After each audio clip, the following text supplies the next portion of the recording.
नमस्कार मित्रांनो, लक्ष्मी निवास पुढील भागामध्ये जयंतला व्यंकीचा खूप राग आलेला असतो. त्याला सारखं आठवतं व्यंकीने जान्हवीला मिठी मारलेली. व्यंकी गवत काढत असतो.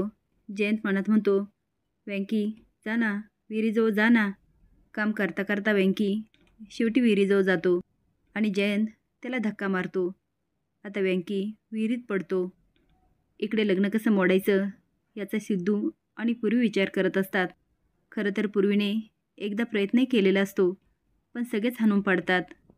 इकडे व्यंकीला विहिरीबाहेर काढतात. विना सांगत असते, मी कपडे वाळत घालत होते, अचानक आवाज आला. मी जाऊन बघते तर व्यंकी भाऊजी होते. श्रीनिवास म्हणतो, मला एक कळत नाही, व्यंकी विहिरीत पडलाच कसा? आजपर्यंत असं कधीच झालं नाही. हरी व्यंकीचं पोट दाबत असतो. श्रीनिवास म्हणतो, हरी हळू जा. आता जयंत घाबरून म्हणतो, तिथे शेवाळ साचलंय बघा, त्यामुळे पाय घसरला असेल. आता कशीबशी व्यंकीला शुद्ध येते. तो उठून बसतो. हातात त्याच्या जयंतच्या कोटचं बटन असतं. आता तो घाबरतो आणि कोट बघतो. ते एक बटन गायब असतं. त्याला आठवतं व्यंकी पडताना त्याचा कोट पकडतो. आता मात्र जयंतचे चांगले धाबे दणाणतात. सिंचना सोनाराकडे जाते आणि म्हणते, आता मी जे दाखवते ना ते तुम्ही बघा. हे दागिने खरे आहेत. त्याला आता घामच फुटतो. लग्न झालं म्हणून भावना हट्टच पकडते. संतोष म्हणतो, एखाद्या चोराने मंगळसूत्र चोरलं असणार, कुणीतरी बघितलं असणार, त्याने टाकलं हिच्या गळ्यात. मग ही काय त्या चोराशी लग्न करणार का?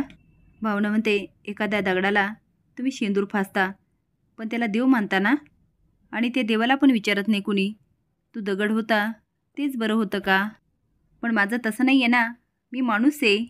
कोणी येईल आणि माझ्या गळ्यामध्ये मंगळसूत्र अडकवेल म्हणून मी त्याची बायको होत नाही. ज्या अर्थी तो माणूस उत्साहात होता, माझ्या आसपास वावरत होता, आणि कदाचित तो आत्ता पण आपल्या आजूबाजूला असेल, पण दिसत नसेल. कुठेतरी बसून माझ्यावर हसत असेल, बघा मीची का अवस्था केली, आणि म्हणून हे मंगळसूत्र मी माझ्या गळ्यात ठेवणार आहे. हे ओझं आणि बळजबरी माझ्या गळ्यात लटकते आणि त्याचा मला त्रास होतोय. जानू भावनाताईचा त्रास बघते आणि जयंतकडे जाते आणि म्हणते, जयंत तू काम करतोस? तो म्हणतो, नाही का जानू, बोल ना. ते मी काय म्हणते, आपण भावनाताईला आपल्या घरी घेऊन जाऊया का? जयंत रागाने बघायला लागतो. ती काहीच हरकत नाही, तुझी इच्छा नसेल तर आपण नाही नेत. ती आता जायला लागते. तो म्हणतो, जानू इथे बस. हातात हात घेऊन म्हणतो, ते तुझं पण घर आहे. त्या घरात कुणी यायचं जायचं हे तू पण ठरू शकते. ती म्हणजे तो एक काम करूया, भावनाताईबरोबर आपण आनंदीला पण घेऊन जाऊया. आता जानूला खूप आनंद होतो.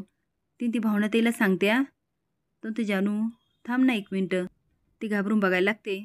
तो अगं घाबरू नकोस, पण प्लीज ती नाकातली चमकी काढ ना, तुला खूप त्रास होतोय माहिती मला. ती नाही जयंत. तो प्लीज. ती आता नाकातली चमकी काढते आणि जयंतकडे देते. तो अगं भावनाताईला सांगायचं आहे ना. आता जानू आनंदाने पळते. जयंत रागाने त्याचे 2 तुकडे करतो.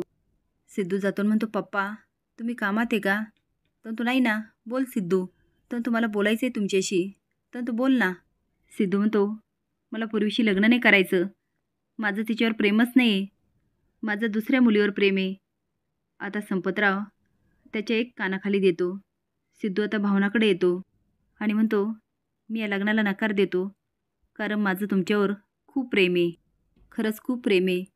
तुमच्या गळ्यामध्ये मंगळसूत्र बांधणारा दुसरा तिसरा कुणी नसून मीच आहे. आता भावना शॉकून बघत असते. असेच नवीन अपडेट जाण्यासाठी लाईक आणि सबस्क्राईब करा. धन्यवाद.